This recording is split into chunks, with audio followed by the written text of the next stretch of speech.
Alors, bonjour, mon nom est Émilie Langlois. Je suis architecte paysagiste avec Nature Action Québec, qui est un organisme à but non lucratif qui œuvre en environnement issu de Belleuil. Alors, je suis ici avec vous virtuellement aujourd'hui pour vous présenter le plan de verdissement du noyau villageois de Mascouche et de la montée Masson.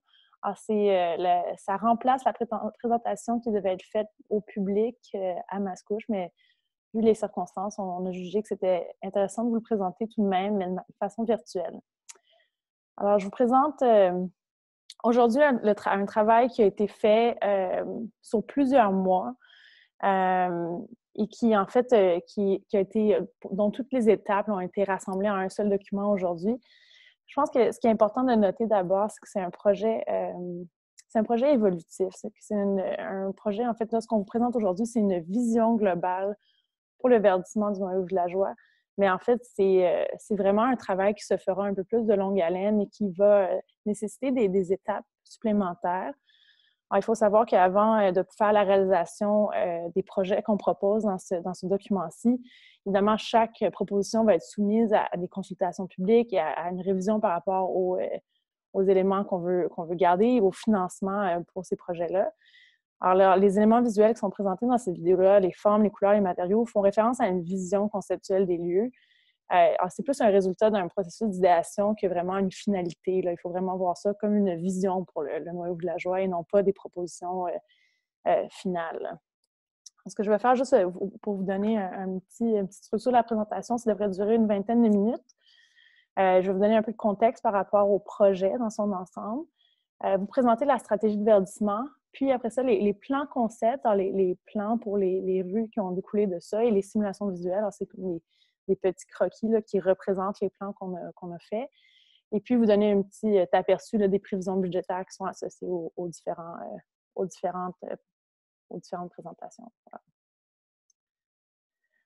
Voilà. Alors, le site qu'on étudiait, en fait, c'était le noyau villageois et on a ajouté à ça la montée Masson parce qu'évidemment, c'est un tronçon important qui est directement adjacent au cœur villageois de Mascouche. Alors, les rues que vous voyez ici, la 1, c'est le chemin Sainte-Marie. Bon, c'est la portion unidirectionnelle qui est en ce moment en cours de travaux là, sur le chemin Sainte-Marie.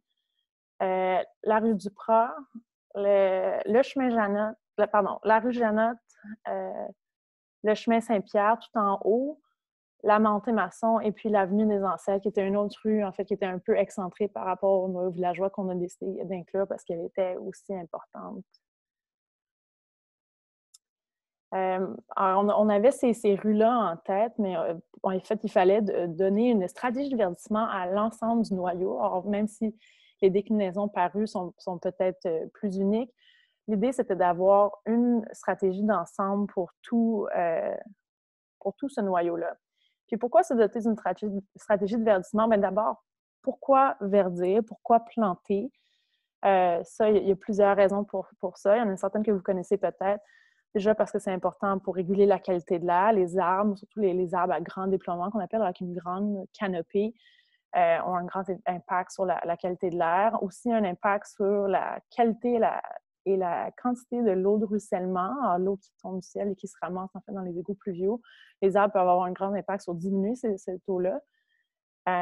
Puis aussi parce que, bon, de leur ombre portée, l'ombre qui projette au sol sur les surfaces minérales, ils peuvent significativement réduire les îlots de chaleur qui sont un enjeu particulièrement important en milieu urbain. Et bon, finalement, parce que ça s'ajoute au patrimoine naturel et paysager de la ville, ça a un effet évidemment positif sur la beauté du paysage urbain. La deuxième partie de cette question-là, c'est pourquoi se doter d'une stratégie? Pourquoi ne pas simplement planter?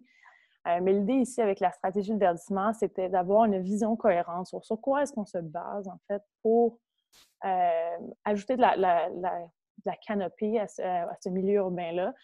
En fait, on veut que les plantations qui sont faites dans le noyau villageois reflètent le paysage du noyau villageois, l'ensemble du noyau villageois et que ce soit fait d'une manière qui soit cohérente, même si c'est adapté au contexte de chaque rue. Voilà. Alors, pour nous, quand on est allé sur le terrain, un des premiers constats qu'on a fait, en fait, se basait sur, en fait, les paysages qui étaient associés à la rivière Mascouche. C'est un attrait, bon, récréo-touristique.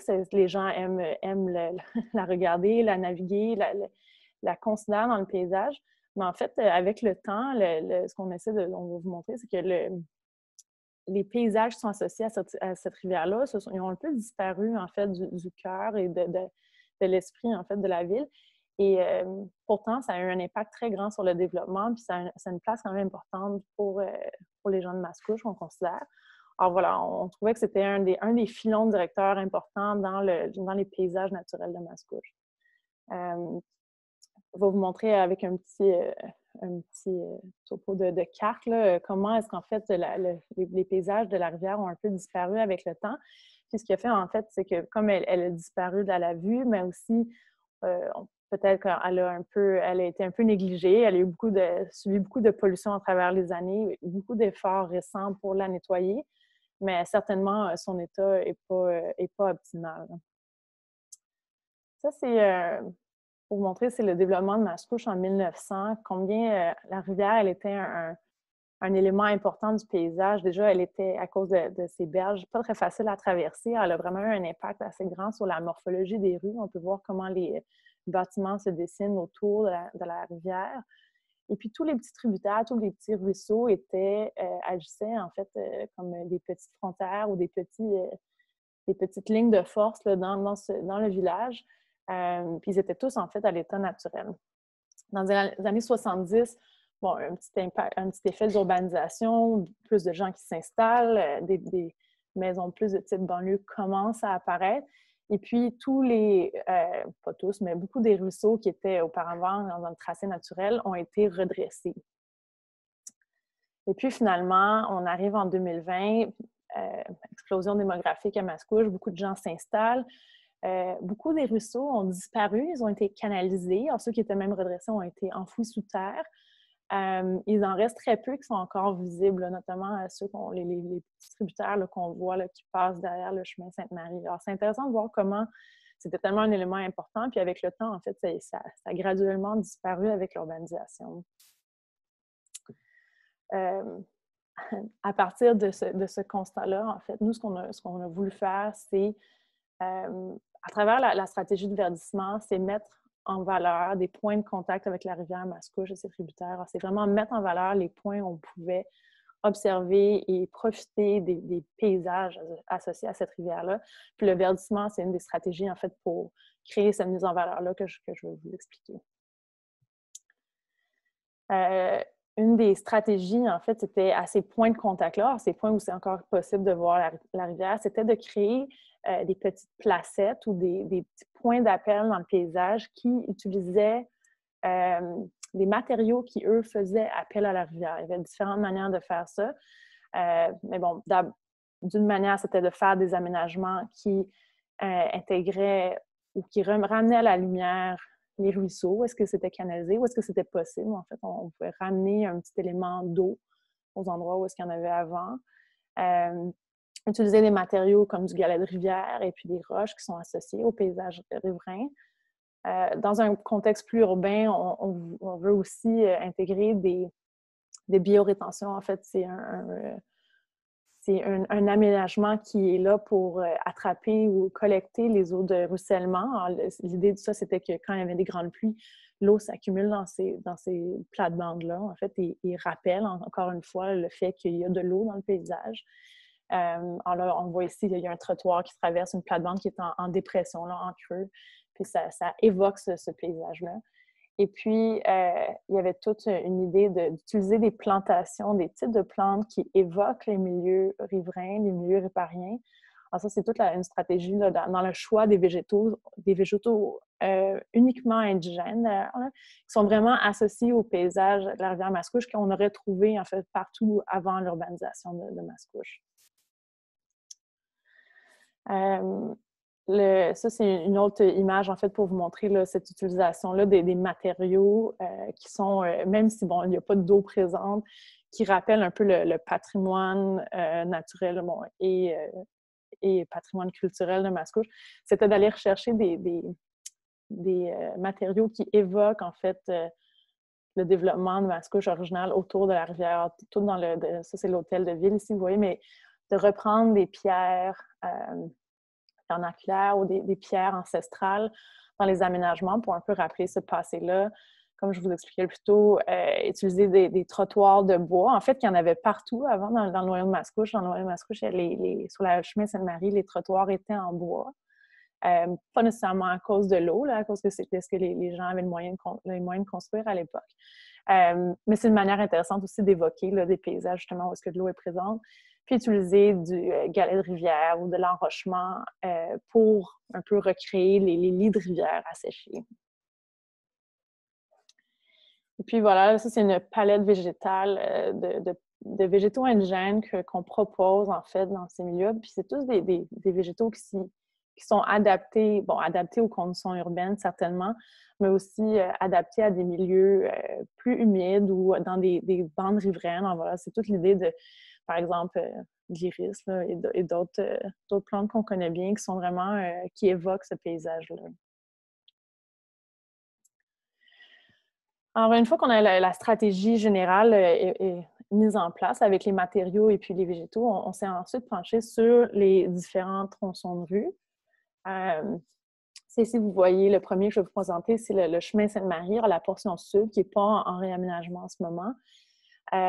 L'idée, là, c'était d'accentuer ou de recréer l'effet de voûte, de canopée qui est un peu déjà présent sur la rue. Et puis, de créer un aménagement qui met en valeur le petit ruisseau qui passe ici, qu'on entend encore quand on traverse, quand il n'y a pas de véhicule, qu'on entend le ruisseau traverser et ressortir en dessous, qui est canalisé en dessous de l'hôtel de ville ou en dessous du stationnement. De recréer une petite placette à cet endroit-là. Puis ailleurs, ici, en fait, c'est ça, de juste augmenter la canopée et puis réduire l'emprise de la rue, là, cette partie de la rue qui est quand même qui est quand même plus large, en fait. Quand vous voyez les deux couleurs d'arbres, je ne sais pas si vous remarquez peut-être pas, là, mais le vert lime et puis le vert plus fluo, je dirais, ça dénote en fait, est-ce que ce sont des plantations en milieu privé ou en milieu public? Alors ça, ici, c'est en milieu public, ce qui est en vert limette. Et ce qui est en vert fluo, ce sont plutôt des plantations en terrain privé. Ce qu'il faut savoir, c'est que la ville de Mascouche, en fait, va mettre en place un programme pour aider les citoyens à faire les plantations qui sont proposées dans ce projet. Alors, le but, c'est que ce soit un projet ou une initiative de collaboration avec les citoyens pour justement que tout le monde ensemble, peu importe si c'est un terrain public ou privé, on puisse travailler ensemble vers cette idée-là du verdissement puis d'augmentation de la canopée. Ici, c'est le plan concept pour la rue Duprat, qui, elle, est plus étroite, qui a beaucoup moins de marge aussi, qui appartiennent à la ville pour planter, et qui a des fils électriques, en fait, du côté sud de la rue, ce qui fait en sorte qu'on ne peut pas nécessairement planter de très gros arbres, mais l'idée ici, c'était de planter des arbustes, peut-être des arbustes fruitiers ou des arbustes assez grande taille qui sont tolérés sous les fils électriques ou sur les lignes électriques pour verdir le long de la rue du côté sud. Et puis de l'autre côté, où c'était possible, surtout qu'il y avait beaucoup de frênes qui ont été abattus à cause de la maladie de la grille du frêne, c'est de replanter en fait les arbres qui avaient disparu et d'essayer d'introduire un petit peu plus de diversité dans les arbres pour justement pas qu'on soit pris dans le vêtement avec une autre maladie qui ravage les arbres de rue. Ici, si vous voyez le chemin Saint-Pierre, je m'excuse, je saute un peu dans la carte. Ça aussi, c'est une rue qui est vraiment une typologie plus ancestrale. Pardon. L'idée ici, c'était d'aller appuyer les initiatives citoyennes pour venir planter sur les terrains privés, vraiment comme c'est très, très restreint l'espace. Mais encore une fois, d'aller planter des arbustes sous les lignes électriques pour quand même augmenter, en fait, l'effet de la végétation le long de la rue. Puis, par exemple, il y a des opportunités là, qui pourraient être intéressantes, c'était de créer un terre-plein, par exemple, à cet endroit-là pour, ça c'est l'avenue du Puy ici, pour justement aller planter où est-ce que les rues, les typologies de rues qui sont plus récentes, là, qui sont plus larges, aller insérer un peu de verdure dans ces angles-là, mais à l'intérieur de la rue même. Bon, ça, c'était des options qu'on gardait. Puis, à plusieurs endroits, vous allez le voir, là, c'est ces petits symboles-là, cette texture-là que vous voyez, c'est en fait les intersections qui sont réaménagées pour qu'elles soient sécurisées ici. Vous voyez que c'est pas très facile de traverser ici. Alors, le but, c'est qu'avec le réaménagement des rues pour les plantations, est-ce qu'on peut saisir cette opportunité-là aussi pour recréer les intersections et du même coup, quand on est capable d'aller verdir l'intersection pour que quand on attend pour traverser la rue, évidemment, on soit dans un milieu qui est beaucoup plus vert, beaucoup moins chaud l'été. Ici, c'est le concept de plantation pour la rue Jeannotte. Vous voyez, bon, ça dépend un petit peu sur le chemin Saint-Henri. Une des propositions majeures, c'est de créer une meilleure intersection à cet endroit-là, d'étendre le trottoir, de vraiment venir sécuriser la rue, ajouter des stops. Mais aussi, ça permettrait de donner accès, en fait, à un petit parc linéaire. En fait, ici, tout ce terrain-là sont un peu sous-exploités en ce moment. Ce sont comme des stationnements temporaires. L'idée, ce serait de vraiment créer un petit parc. Pardon. De créer un petit parc linéaire le long de la rivière Mascouche, qui est en fait un très beau point de vue sur la rivière à cet endroit-là, pour justement permettre aux gens d'aller faire un pique-nique, se reposer, se promener tout simplement.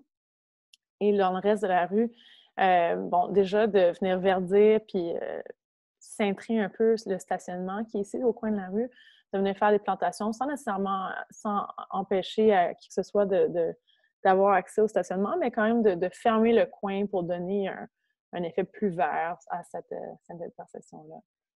Et puis, pareil, où est-ce qu'on a l'opportunité d'aller planter en haut, des gros arbres d'un côté de la rue, puis quand on est sous les fils électriques, d'aller créer, en fait, ces mêmes plantations-là d'arbustes.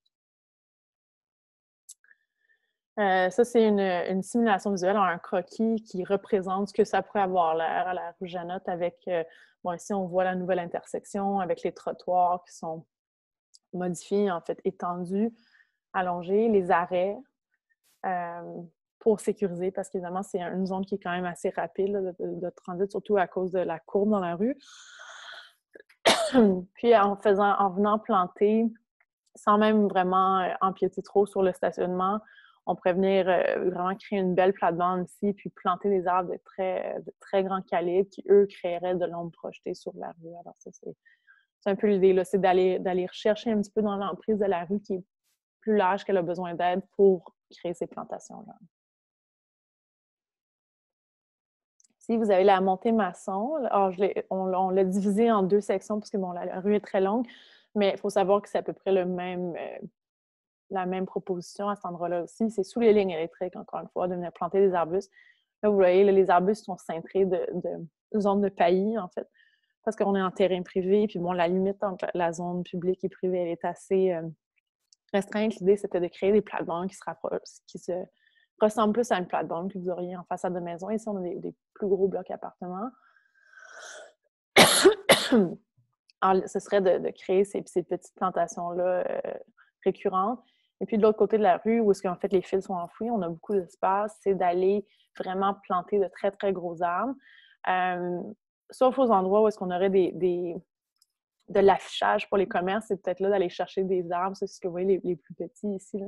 C'est des arbres de plus petit calibre qui s'intégreraient peut-être mieux à la stratégie de signalisation des différents commerces. Ça, c'était une préoccupation qui était particulière à la montée Masson, là, mais dont on a tenu compte là, dans nos aménagements.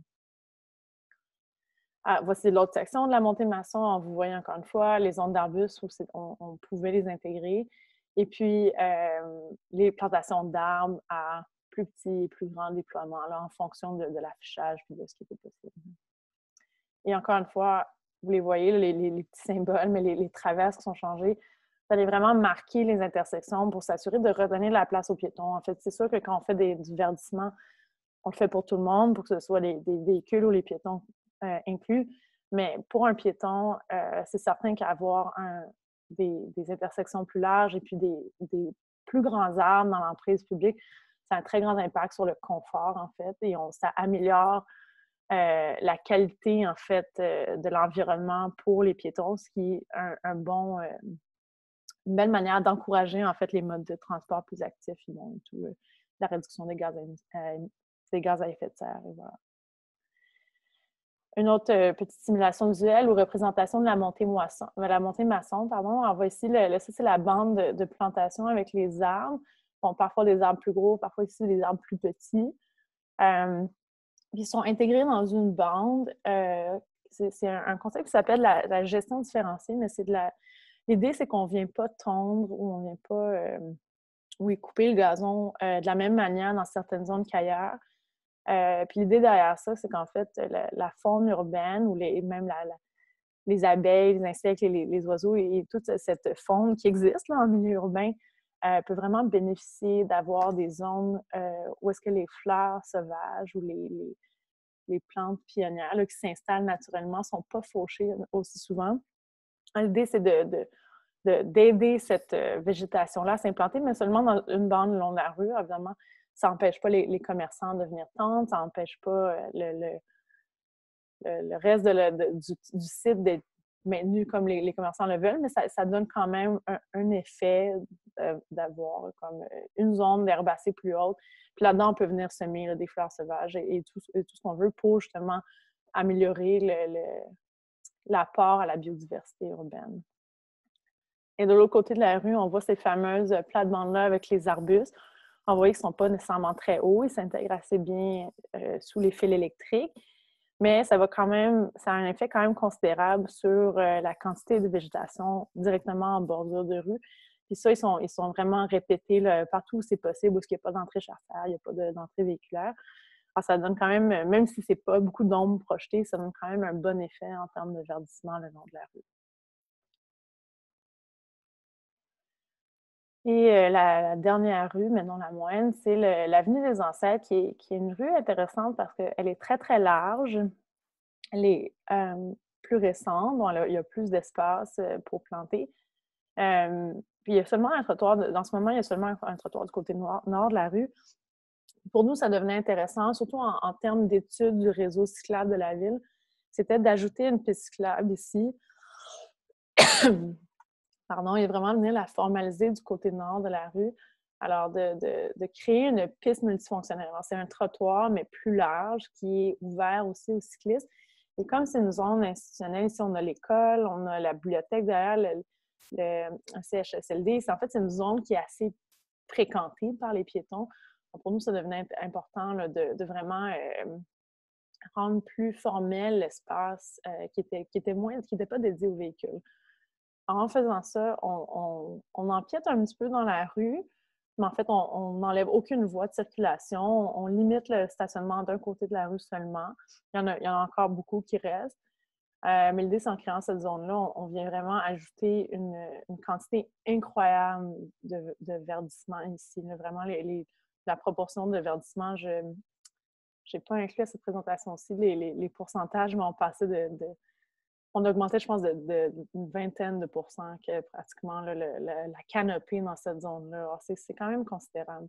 Mais si vous voyez, en dessous des lignes, on a les arbustes, mais les fils électriques arrêtent ici. Alors là, partout du côté sud, on a des arbres de grand calibre.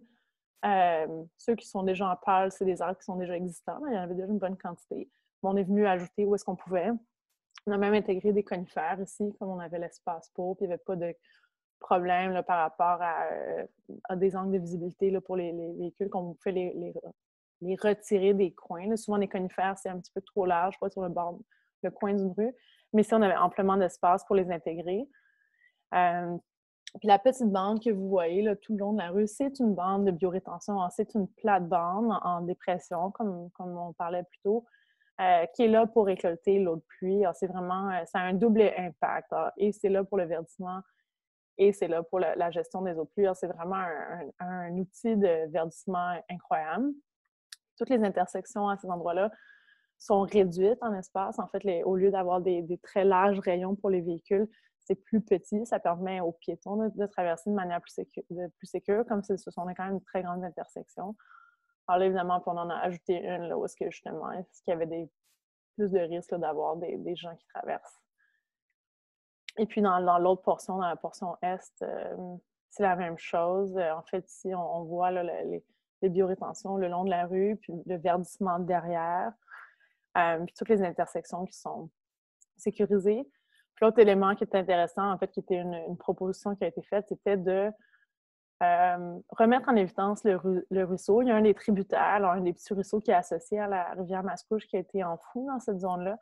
Alors, l'idée, ce serait de, bon, c'est pas possible nécessairement de l'excaver, de le ressortir à la lumière, c'est de recréer un aménagement qui met en évidence le fait qu'il y avait un ruisseau à cet endroit-là, en recréant le parc, en allant planter, puis de créer vraiment un petit îlot de verdure à cet endroit-là. Le parc, ça, c'est le parc des ancêtres, là, existe déjà, mais l'idée, c'était de lui donner une autre vocation.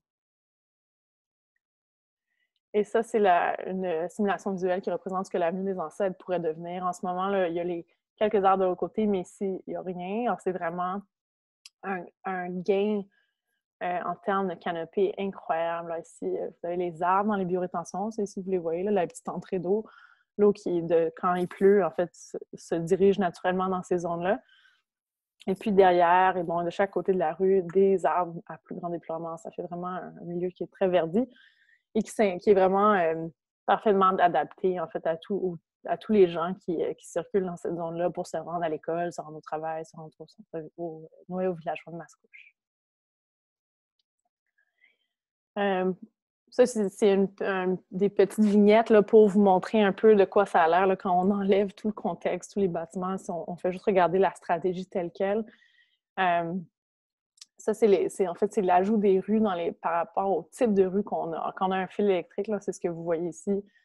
On a des arbustes, ça, c'est la stratégie. Quand on a des rues très larges, comme l'avenue des Ancêtres, on est capable d'aller éverdir derrière les trottoirs, en fait, sur les terrains publics ou dans l'emprise publique, derrière les trottoirs. Et en plus, on est capable d'aller intégrer une biorétention, des ouvrages de gestion de l'eau qui permettent du verdissement. Et ailleurs, en fait, partout, on a proposé, c'était un endroit où il n'y avait pas de restrictions par rapport au fil électrique, c'était d'aller créer des plantations de voûtes, des très, très grands arbres qui vont venir créer un peu cet effet de voûte-là, justement, pour que quand les gens se promènent, on voit, en fait, au ciel, on voit que de la canopée. Pour vous montrer, en fait, en coupe, des fois en plan, ça donne moins un peu une idée de grandeur. Ça, c'est une rue type avec biorétention. C'est l'avenue des Ancêtres, là, dans ce cas-ci. Et on voit la piste multifonctionnelle d'un côté, le trottoir existant de l'autre. Ça fait que du côté où est-ce qu'on a ajouté la piste multifonctionnelle, le cycliste ou le piéton est vraiment entouré de verdure. Et puis de l'autre côté, on est allé ajouter des arbres de très grand calibre. Ça fait vraiment...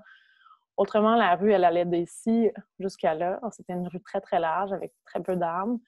Là, on est vraiment venu ajouter beaucoup de verdure. Ça, c'est pour vous donner une idée de grandeur, en fait, de quoi l'aménagement a l'air quand on est sous des lignes électriques.